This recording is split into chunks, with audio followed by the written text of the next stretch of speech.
Babe, I have to take this call from my client abroad. Baka matagalan siya eh. Jared! Yes. Ikaw munang bahala sa fiancé ko. He is in good hands. See ya.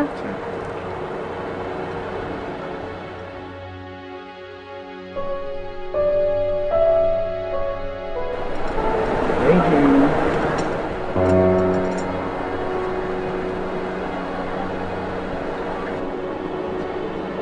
You must be fond of Luisa, no?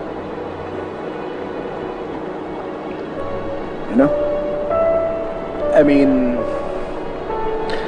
siya yung naging bridge para sa inyo ni na Allison magkabalikan, di ba? So, I'm sure you're grateful to her. Right? But you know what, before, hindi talaga magkasundo yan sila Allison eh. Naging kasi ni Allison, gold digger siya. She hated Luisa. As in, pera lang ba yung habol niya kay Lolo? But you can't blame her because, come on, isang tingin lang kay Luisa, tinawa. You really think na... Mukha siyang pera? Ay talaga mayayaman, no? Tingin niyo sa lahat ng tao mukhang pera. Iba yun si Luisa. Totoo siya. Ang tingin niyo, swerte si Luisa sa lolo ninyo.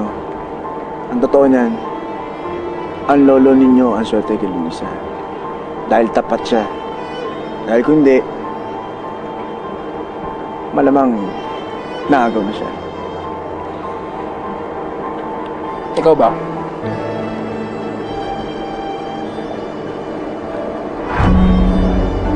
Ano yung sabihin? Ikaw ba? Would you like another shot? Sige. Bottoms up muna.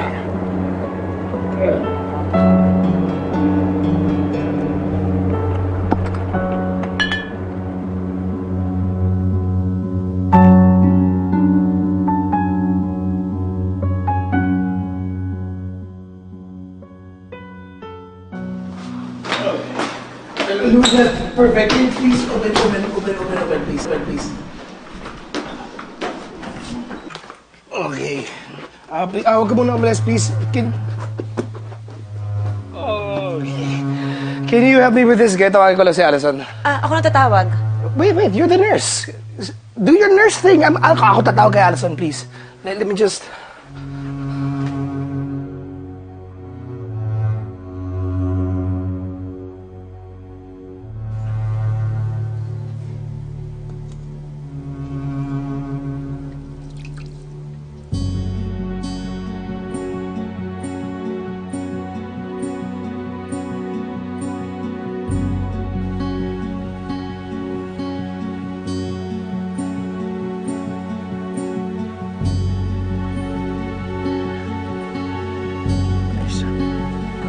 Tatawain ko lang si Allison.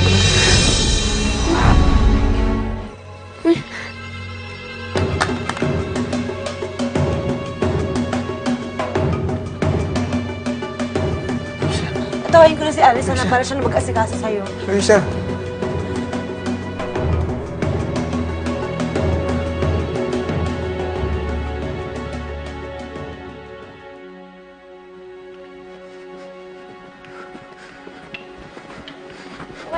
Luisa, where's Mark? I thought you were with him. Hinahanap pa nga niya eh. Kaya hinahanap rin kita para puntahan mo siya. Lasing siya. Jared, kasalanan mo to eh. Akala ko ba tumino ka na sa rehab?